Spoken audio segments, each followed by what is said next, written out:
വാർത്തകളിലേക്ക്. മുഖ്യമന്ത്രിയായ ശേഷമുള്ള ആദ്യ സന്ദർശനത്തിനായി പിണറായി വിജയൻ ഇന്ന് ദില്ലിയിലെത്തും. രാഷ്ട്രപതി, ഉപരാഷ്ട്രപതി എന്നിവരുമായി കൂടിക്കാഴ്ച നടത്തും. ദില്ലി മലയാളികൾ കേരള മുഖ്യമന്ത്രി പിണറായി വിജയന് സ്വീകരണം നൽകും. പുലർച്ചെ തിരുവനന്തപുരം വിമാനത്താവളത്തിൽ നിന്നാണ് മുഖ്യമന്ത്രി യാത്ര തിരിച്ചത്. മുഖ്യമന്ത്രിയായ ശേഷം ആദ്യ സന്ദർശനത്തിനാണ് പിണറായി വിജയൻ ദില്ലിയിലെത്തുന്നത്. ദില്ലി കേരള ഹൗസിൽ ജീവനക്കാർ മുഖ്യമന്ത്രിക്ക് സ്വീകരണം നൽകും. രാഷ്ട്രപതി ഭവനിലെത്തി രാഷ്ട്രപതി പ്രണബ് മുഖർജിയുമായി മുഖ്യമന്ത്രി പിണറായി വിജയൻ കൂടിക്കാഴ്ച നടത്തും. ഉപരാഷ്ട്രപതി ഹമീദ് അൻസാരിയുമായും കൂടിക്കാഴ്ച നിശ്ചയിച്ചിട്ടുണ്ട്. പ്രധാനമന്ത്രി നരേന്ദ്രമോദിയെയും കാണുന്നുണ്ട്. റേസ് കോഴ്സ് റോഡിലെ പ്രധാനമന്ത്രിയുടെ വസതിയിൽ വൈകുന്നേരം 4 മണിക്കാണ് മുഖ്യമന്ത്രിയുമായുള്ള കൂടിക്കാഴ്ച നിശ്ചയിച്ചിരിക്കുന്നത്. കേന്ദ്ര ധനകാര്യമന്ത്രി അരുൺ ജെയ്റ്റ്ലിയും പിണറായി വിജയനെ കാണും. 2 ദിവസത്തെ പോളിറ്റ് ബ്യൂറോ യോഗമടക്കം 3 ദിവസം കേരള മുഖ്യമന്ത്രി ദില്ലിയിലുണ്ടാകും. ദില്ലി മലയാളികൾ മുഖ്യമന്ത്രിക്ക് സ്വീകരണമൊരുക്കിയിട്ടുണ്ട്. മലയാളി അസോസിയേഷൻ ഭാരവാഹികളും മറ്റു പ്രമുഖരും സ്വീകരണ ചടങ്ങിൽ പങ്കെടുക്കും.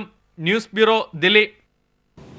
ജിഷ വധക്കേസിൽ ADGP ബി സന്ധ്യയുടെ നേതൃത്വത്തിൽ അന്വേഷണം ആരംഭിച്ചു. അയൽവാസികളുടെ മൊഴി കേന്ദ്രീകരിച്ചാണ് അന്വേഷണം പുരോഗമിക്കുന്നത്.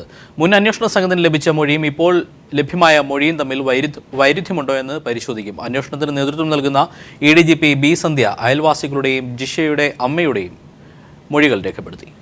ജിഷ വധക്കേസ് അന്വേഷണം ഏറ്റെടുത്ത ദിവസം തന്നെ ADGP ബി സന്ധ്യ ആലുവ പോലീസ് ക്ലബ്ബിലെത്തുകയും പുതിയ അന്വേഷണ സംഘാംഗങ്ങളുടെയും പഴയ അന്വേഷണ സംഘാംഗങ്ങളുടെയും സംയുക്ത യോഗം വിളിച്ചു ചേർത്ത് അന്വേഷണ പുരോഗതി വിലയിരുത്തുകയും ചെയ്തിരുന്നു. തുടർന്ന് പെരുമ്പാവൂരിലെ ജിഷയുടെ വീട് അന്വേഷണ സംഘം സന്ദർശിച്ചു. കൊല നടന്ന വീടിനകം വിശദമായി പരിശോധിച്ച ശേഷം ADGP അയൽവാസികളുടെ മൊഴി രേഖപ്പെടുത്തി. ഇതിനുശേഷം ജിഷയുടെ അമ്മയുടെ മൊഴിയും എടുത്തു. അയൽവാസികളുടെ മൊഴികളിൽ വൈരുദ്ധ്യമുണ്ടോ എന്നാണ് ആദ്യഘട്ടത്തിൽ അന്വേഷണ സംഘം പരിശോധിക്കുന്നത്. മുഴുവൻ കാര്യങ്ങളും അന്വേഷണ സംഘത്തോട് പറയുന്നതിൽ അയൽവാസികൾ വിമുഖത കാണിക്കുന്നുണ്ടോ എന്ന സംശയവും അന്വേഷണ സംഘത്തിനുണ്ട്. ഭീഷണിപ്പെടുത്താതെയും സമ്മർദ്ദത്തിലാക്കാതെയും അയൽവാസികളെ വിശ്വാസത്തിലെടുത്തുകൊണ്ട് തുടർന്നും അവരുടെ മൊഴിയെടുക്കാനാണ് അന്വേഷണ സംഘത്തിന്റെ തീരുമാനം. അന്വേഷണത്തിൽ ക്ഷമയാണ് പ്രധാനമെന്നും കൂടുതൽ സമയം എടുത്തേക്കുമെന്നും ADGP ബി സന്ധ്യ പറഞ്ഞു. പേഷ്യൻസ് ആണ് ഇൻവെസ്റ്റിഗേഷൻ ഏറ്റവും ആവശ്യം. Takes time. പിന്നെ ഇൻവെസ്റ്റിഗേഷൻ നിങ്ങൾക്കറിയാമല്ലോ, രഹസ്യ സ്വഭാവമുള്ളതാണ്. അത് കോടതിക്കായിരിക്കും പോകുന്നത്. അതേസമയം മുൻ അന്വേഷണ സംഘത്തിലുണ്ടായിരുന്ന Aluva rural SP Yathish Chandra, Perumbavoor DYSP Anilkumar, Kuruppampady CI Rajesh എന്നിവരെ ചുമതലയിൽ നിന്ന് മാറ്റി. പുതിയ അന്വേഷണ സംഘത്തിലുള്ള PN ഉണ്ണിരാജനെ ആലുവ റൂറൽ SP ആയും KS സുദർശനെ പെരുമ്പാവൂർ DYSP ആയും നിയമിച്ചു. ജിഷയുടെ വീട്ടിൽ ഒരിക്കൽ കൂടി ചെന്ന് കൂടുതൽ ഇഴകീറി പരിശോധിക്കാനും അന്വേഷണ സംഘം തീരുമാനിച്ചിട്ടുണ്ട്. പെരുമ്പാവൂരിൽ നിന്നും KM ഉമേഷ്. LDF ശക്തി കേന്ദ്രങ്ങളിൽ മനഃപൂർവ്വം അക്രമം നടത്തി വിജയത്തിന്റെ ശോഭ കെടുത്താനുള്ള ശ്രമമാണ് BJP RSS സംഘം നടത്തുന്നതെന്ന് LDF കണ്ണൂർ ജില്ലാ കമ്മിറ്റി. അക്രമികളെ ജനങ്ങൾക്ക് മുന്നിൽ തുറന്നുകാട്ടാൻ ജനകീയ സദസ്സുകൾ സംഘടിപ്പിക്കുമെന്നും LDF നേതാക്കൾ വാർത്താ സമ്മേളനത്തിൽ പറഞ്ഞു. കോൺഗ്രസ് RSS ഒത്തുകളിയാണ് ജില്ലയിലെ സംഘർഷങ്ങൾക്ക് പിന്നിലെന്നും പോലീസ് അക്രമികൾക്കെതിരെ കർശന നടപടി സ്വീകരിക്കണമെന്നും നേതാക്കൾ ആവശ്യപ്പെട്ടു. കണ്ണൂർ ജില്ലയിൽ ഒരു കൊലപാതകം ഉൾപ്പെടെ നിരവധി അക്രമങ്ങൾ നടത്തിയ അക്രമകാരികളെ തുറന്നുകാട്ടുന്നതിന് ഇന്നു മുതൽ ഒരാഴ്ചക്കാലം വിപുലമായ ജനസദസ്സുകൾ സംഘടിപ്പിക്കുമെന്ന് LDF ജില്ലാ കമ്മിറ്റി അറിയിച്ചു. LDF വിജയത്തിന്റെ ശോഭ കെടുത്താനുള്ള ആസൂത്രിത ശ്രമമാണ് RSS BJP സംഘം നടത്തുന്നതെന്ന് CPIM കണ്ണൂർ ജില്ലാ സെക്രട്ടറി PJ രാജൻ പറഞ്ഞു. പുത്തൻകണ്ടത്ത് CPIM പ്രവർത്തകനെ നിഷ്ഠൂരമായി ബോംബെറിഞ്ഞ് പിക്കപ്പ് വാൻ കയറ്റി കൊന്ന സ്ഥലത്ത് വന്നാണ് കുമ്മനം മാർക്സിസ്റ്റ് അക്രമം എന്ന് പ്രചരിപ്പിക്കുന്നതെന്നും അദ്ദേഹം പറഞ്ഞു. LDF ശക്തി കേന്ദ്രങ്ങളിൽ അക്രമം നടത്തി മാർക്സിസ്റ്റ് അക്രമം എന്ന പ്രതീതിയുണ്ടാക്കുകയാണ് BJP RSS സംഘം.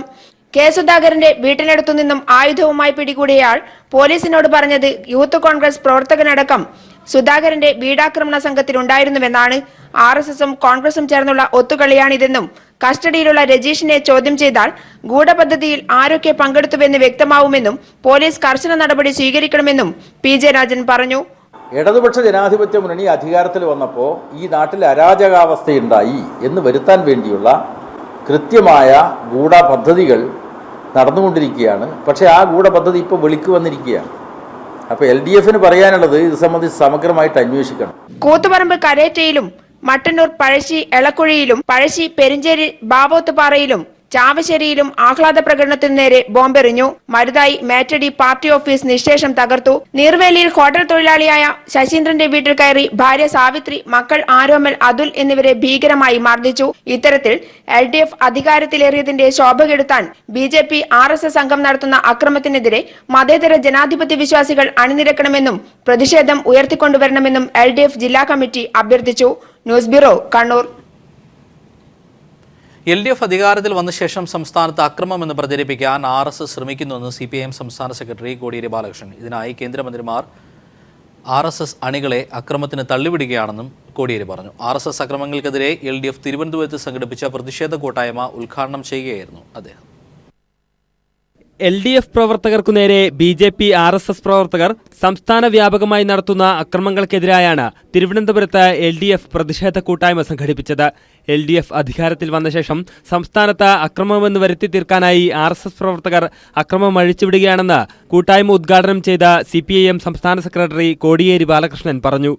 ഇടതുപക്ഷം അധികാരത്തിൽ വന്നതോടുകൂടി കേരളം അക്രമത്തിലാണ് എന്ന് പ്രചരിപ്പിക്കുകയാണ്. BJPയുടെ അണികളെ RSSകാരെ അക്രമത്തിന് വേണ്ടി തള്ളിവിടുന്നത് കേന്ദ്രത്തിലെ മന്ത്രിമാരാണ്. കേന്ദ്രമന്ത്രിമാരുടെ നേതൃത്വത്തിലാണ് ഇവിടെ കേരളത്തിൽ അക്രമ പരമ്പരകൾ ആസൂത്രണം ചെയ്തുകൊണ്ടിരിക്കുന്നത്. കേന്ദ്രത്തിൽ BJPയാണ് ഭരിക്കുന്നത് എന്നതിൻ്റെ ബലത്തിലാണ് അവരുടെ അനുയായികൾ അക്രമത്തിൽ ഇന്നിറങ്ങിയിരിക്കുന്നത്. RSSകാർ ഈ കേരളത്തിൽ കലാപമുണ്ടാക്കുന്നതിന് ഒത്താശ ചെയ്തുകൊണ്ടിരിക്കുകയാണ് ഇവിടുത്തെ കോൺഗ്രസ് നേതൃത്വം ചെയ്യുന്നത്. LDF മന്ത്രിസഭയെ അട്ടിമറിക്കാനാണ് RSS ഉൾപ്പെടെയുള്ള കമ്മ്യൂണിസ്റ്റ് വിരുദ്ധരുടെ ശ്രമം. അതിന് ജനങ്ങൾ അനുവദിക്കില്ല. അമിത്ഷാ ആസൂത്രണം ചെയ്ത അക്രമങ്ങളാണ് ഇപ്പോൾ നടക്കുന്നത്. ഇത് രാജ്യത്ത് പുതിയ കലാപം നടത്താനുള്ള നീക്കത്തിന്റെ ഭാഗമാണെന്നും കോടിയേരി പറഞ്ഞു.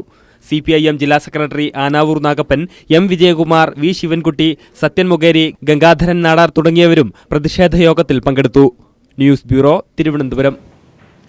ശാസ്ത്ര സാഹിത്യ പരിഷത്ത് 53-ാം സംസ്ഥാന സമ്മേളനത്തിന് കൊല്ലത്ത് തുടക്കമായി. 3 ദിവസം നീണ്ടു നിൽക്കുന്ന സമ്മേളനം UNDP ഡയറക്ടർ G പത്മനാഭൻ ഉദ്ഘാടനം ചെയ്തു. 3 ദിവസം നീണ്ടു നിൽക്കുന്ന സമ്മേളനത്തിൽ 450 പ്രതിനിധികളാണ് പങ്കെടുക്കുന്നത്. വികസനം, വിദ്യാഭ്യാസം, പരിസരം, ആരോഗ്യം, ലിംഗനീതി തുടങ്ങിയ വിഷയങ്ങളെ സംബന്ധിച്ച് സമ്മേളനം ചർച്ച ചെയ്യുന്നു.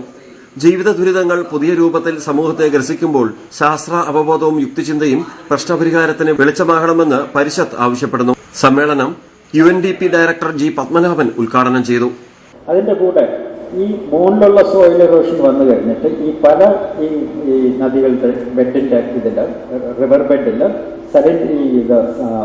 സിൽറ്റേഷൻ വന്നിട്ട് അതിന്റെ ലെവൽ വാട്ടർ ക്യാരിയിങ് കപ്പാസിറ്റി വളരെ കുറയും. അപ്പോൾ എന്തെന്ന് വെച്ച് കഴിഞ്ഞാൽ കൂടുതൽ വെള്ളപ്പൊക്കം വരും. അത് ഒരു ട്രെൻഡാണ് അവിടെ. പിന്നെ ഈ ഇതിൽ കോസ്റ്റൽ ഏരിയയിൽ ഞാൻ മുമ്പ് പറഞ്ഞ പോലെ നിറച്ച് ഈ റൈസും അങ്ങനത്തെ ഇത് കോക്കനട്ടും ഇതൊക്കെ ഗ്രോ ചെയ്യുന്ന സ്ഥലമാണ്. അപ്പോൾ അതിൽ ഈ കൂടുതൽ വെള്ളപ്പൊക്കം വന്നു കഴിഞ്ഞാൽ കൂടുതൽ നാശനഷ്ടങ്ങൾ വരാനായിട്ട് സാധ്യതയുണ്ട്. മന്ത്രിമാരായ Thomas Isaac, Harindranath, doctor B Iqbal, doctor B Jayaraman, doctor KN Ganesh തുടങ്ങി നിരവധി പ്രമുഖർ സെഷനുകളിൽ സംസാരിക്കുന്നു. ഞായറാഴ്ച ഉച്ചയോടെ സമ്മേളനം സമാപനമാകും. ന്യൂസ് ബ്യൂറോ, കൊല്ലം.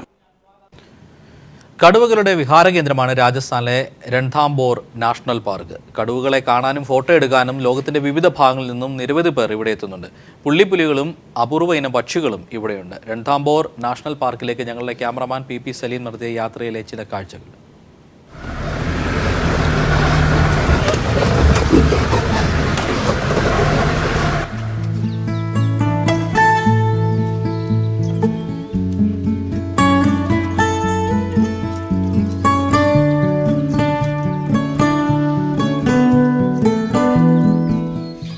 രാജസ്ഥാനിലെ സവോയ് മധേപൂർ ജില്ലയിലാണ് രൺഥാംബോർ നാഷണൽ പാർക്ക് സ്ഥിതി ചെയ്യുന്നത്. ജയ്പൂരിൽ നിന്നും 3 മണിക്കൂർ വേണം 160 കിലോമീറ്റർ പിന്നിട്ട് പാർക്കിലെത്താൻ. 392 ചതുരശ്ര കിലോമീറ്റർ വനത്തിൽ 300ഓളം ഇനത്തിൽപ്പെട്ട പക്ഷികളും മറ്റു മൃഗങ്ങളുമുണ്ട്. കാട്ടിലെ കടുവയെ അടുത്ത് കാണുവാനാണ് സഞ്ചാരികളിലധികവും ഇവിടെ എത്തുന്നത്. അരവില്ലി പർവ്വതനിരയിൽ നിന്നുള്ള ബനാറസ് നദി ഈ കാട്ടിലൂടെയാണ് ഒഴുകുന്നത്. ഒറ്റയ്ക്കും കൂട്ടമായും വിഹരിക്കുന്ന കടുവകൾ, പുള്ളിപ്പുലികളും മറ്റു വന്യമൃഗങ്ങളും ഏതൊരു സഞ്ചാരിക്കും ആഹ്ലാദകരവും അത്ഭുതകരവുമായ കാഴ്ചയാണ്.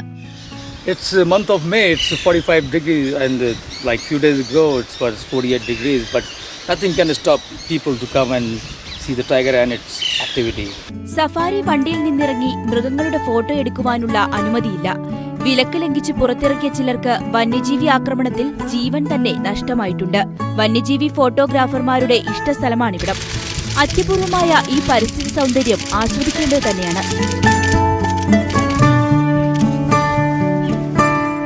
രാജസ്ഥാനിലെ രൺഥാംബോർ നാഷണൽ പാർക്കിൽ നിന്നും കൈർലി പീപ്പിൾ TVക്ക് വേണ്ടി PP സലീം.